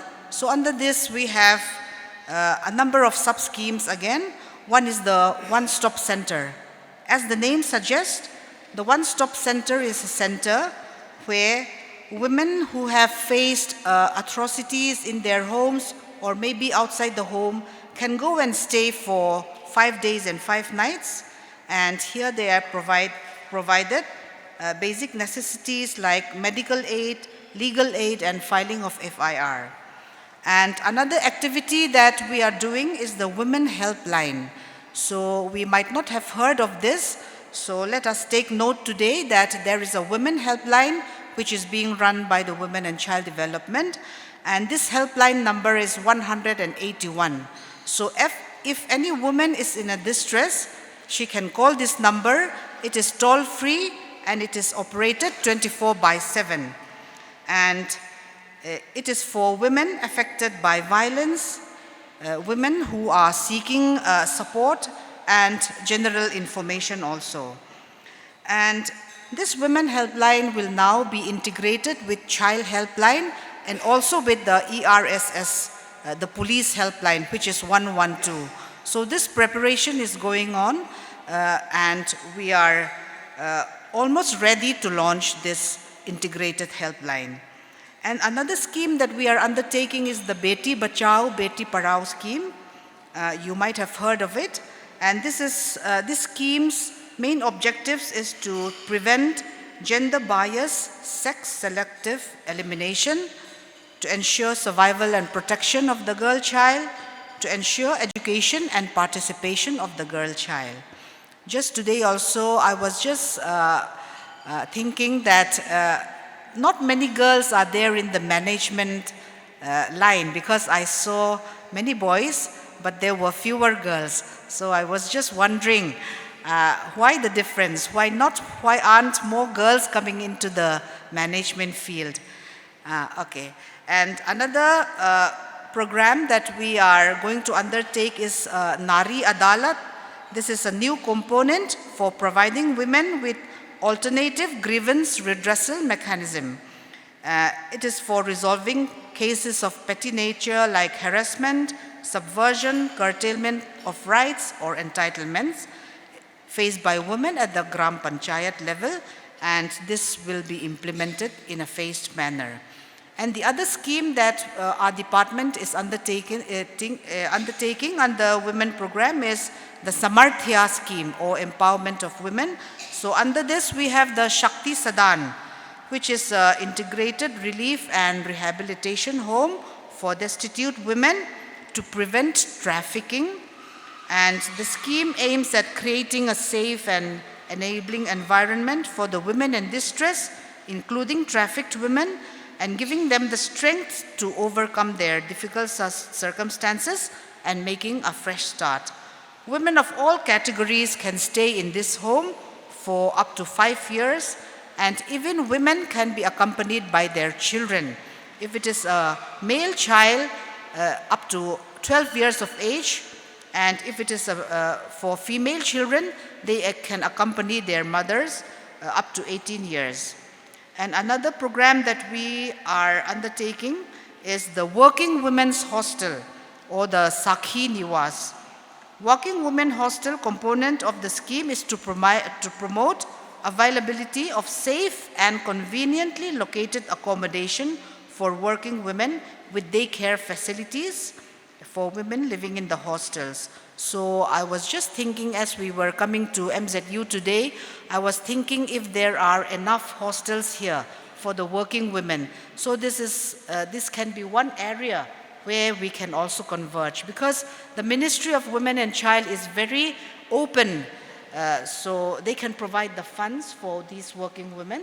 And if the MZU can come up with a plan, so we can submit this to the ministry and we can have this Working Women's Hostel.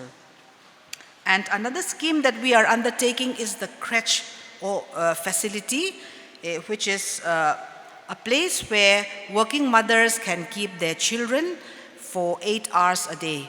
So we had approached MZU in this regard also before. We had written a letter to the Vice Chancellor, but we had not heard from them since. So it would be very nice to have a crèche center also within the MZU campus, because many students as well as professionals are coming here to work, and they have to leave their babies at home. So if there could be a very good crèche here in this facility, this is also another area where we can converge with women and child.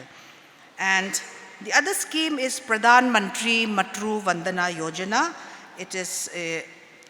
This is implemented as per Section 4 of the National Food Security Act 2013.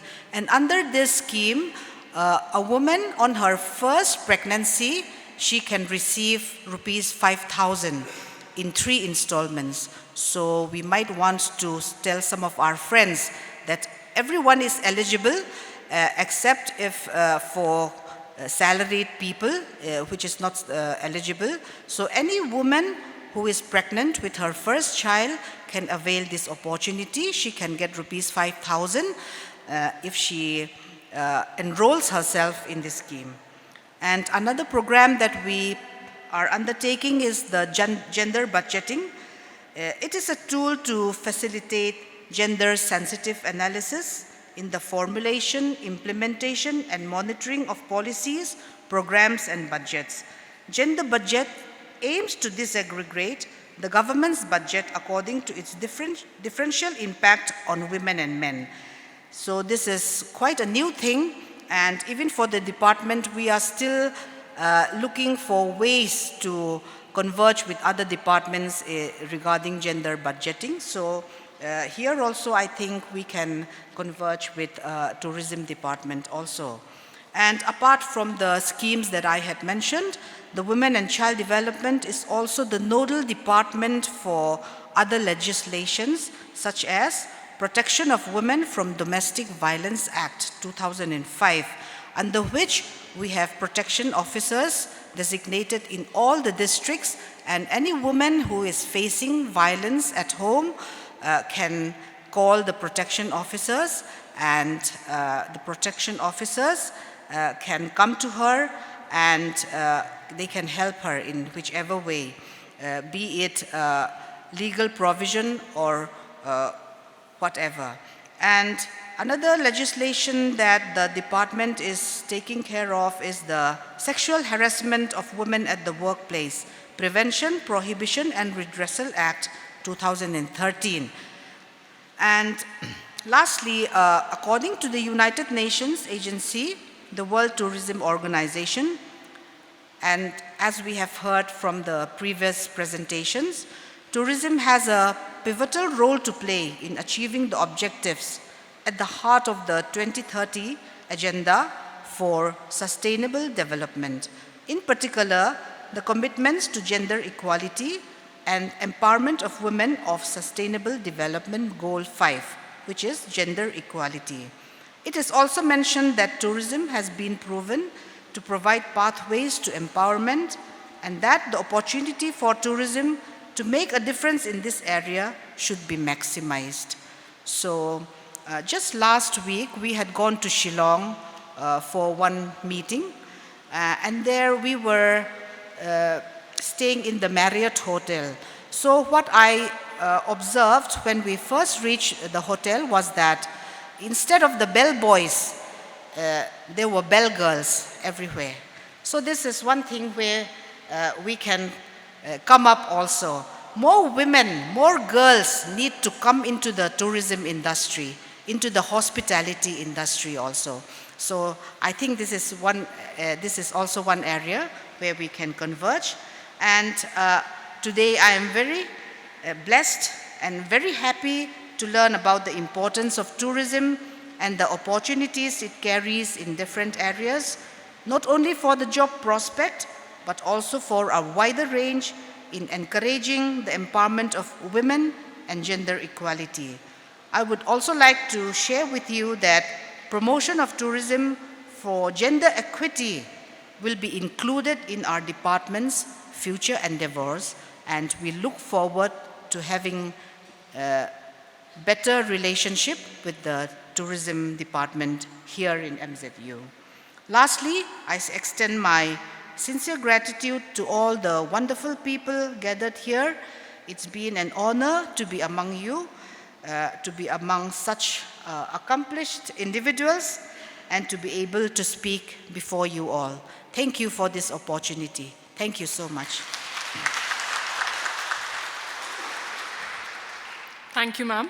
I would like to express my sincere gratitude for the time you have dedicated to us and for your valuable association with DTHM. Your presence and involvement have been immensely appreciated, and we are truly honored to have had the opportunity to benefit from your expertise and guidance. Now, everyone, I request Dr. Lal Rosanga, Assistant Professor, DTHM, to kindly come forward to deliver the vote of thanks and express our gratitude to all the dignitaries, speakers, organizers, sponsors, non-teaching staff, and participants who have contributed to the success of this inaugural session. Sir. Distinguished chief guests, esteemed guests of honors, respected speakers, faculty members, dear students, and all participants. I am Dr. Lal Rausanga, faculty member of Department of Tourism and Hospitality Management, Mizoram University. It is my honor and a great privilege to extend a warm vote of thanks to all of you gathered here today. On behalf of the organizing committee, I would like to express our heartfelt gratitude for the successful commencement of this remarkable inaugural ceremony of the conference. We sincerely thank all our distinguished guests and participants for their presence, support, and encouragement, without which this gathering would not have been possible. I would like to extend our sincere appreciation to our Honorable Vice Chancellor, Professor Dibakar Chandradeka, for his invaluable guidance and encouragement. I would like to express my heartfelt gratitude to our esteemed Chief Guest, Professor Pravakar Rath, Honorable Vice Chancellor in charge of Mizoram University, for sharing his valuable insights. And we are truly grateful for his valuable contribution. We extend our heartfelt gratitude to Professor Bhartendu Singh, Dean of SEMIS, Mizoram University, and our esteemed patron for his unwavering support and encouragement. Sir, your presence here today has been a constant source of motivation for all of us, and we are privileged to have your wisdom and expertise shaping this conference. I extend my heartfelt thanks to Professor Sitikantha Mishra, former Director of IITTM, Government of India, and Prof VC of SOA University, Odisha, for sharing your valuable expertise with us.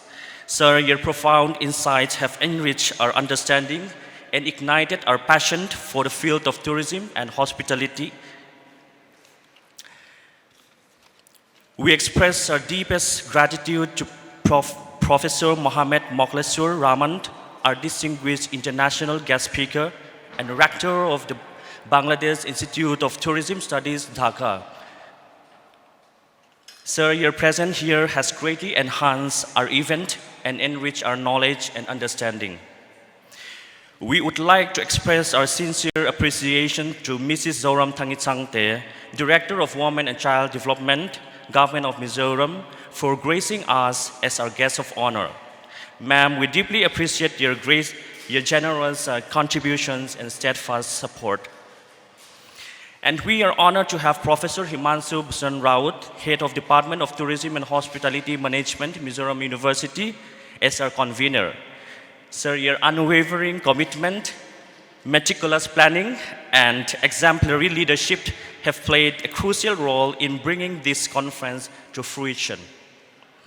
A special word of thanks goes to our students for their captivating welcome song. We are deeply grateful to our sponsors, the Ministry of Tourism, Government of India, Indian Council of Social Science Research, Northeastern Regional Center, Women and Child Development Department, Government of Mizoram, and Mizoram University for their generous support. Thank you for collaborating with us, and we eagerly anticipate future endeavors together. I would also like to thank the organizing committee for their relentless effort and dedication in bringing this event to fruition. Your hard work and commitment have made this event a memorable one. As we move forward from this inaugural ceremony, let us carry the knowledge, inspiration, and connection gained here into our professional journeys. May this conference inspire innovation, foster collaboration, and drive growth in the tourism and hospitality industry. Together, let us create a positive impact in our industry and contribute to its advancement. Thank you all once again for being a part of this memorable event. Thank you. Thank you, Dr. Lal Rausanga, for delivering the vote of thanks for this inaugural session. Now, may I kindly request everyone to please rise for the national anthem.